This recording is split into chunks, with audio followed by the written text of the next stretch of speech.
नमस्कार. आज आपण करूया लिंबू आणि मिरचीचं लोणचं. त्याच्यासाठी घ्या 8 ते 10 लिंब आणि 20 ते 25 मिरच्या. लिंबाच्या बारीक फोडी करून घ्या. तसंच मिरची देखील मधनं कापून अर्धे अर्धे तुकडे त्याचे करून घ्या. लिंबू आणि मिरची मिक्स करून त्याच्यामध्ये मीठ टाका. मीठ थोडं जास्त आपल्याला याच्यामध्ये टाकावं लागतं. मिक्स करून झाल्यावर त्याच्यामध्ये मोहरी, साधारण अर्धी वाटी मोहरी मी घेतलेली आहे. ती मिक्सरमधनं वाटून ती त्याच्यामध्ये चांगली घोळवून घेऊया आपण. आता हे सगळं जे मिक्सचर आहे आपण हे काचेच्या भरणीमध्ये भरूया.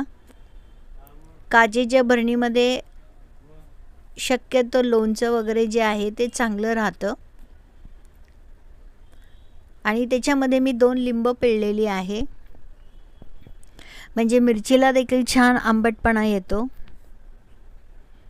आता एकीकडे मी तेल गरम करत ठेवलेलं आहे. तेल गार जेव्हा होत आलं होतं तेव्हा मी त्याच्यामध्ये हळद आणि हिंग टाकली. आता ते तेल गार झालेलं तेल आपण लिंबाच्या लोणच्यामध्ये ॲड करूया.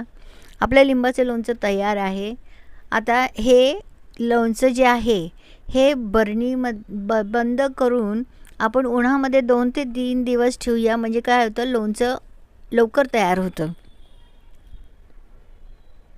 आता छान असं मिक्स करून घेऊया आपण.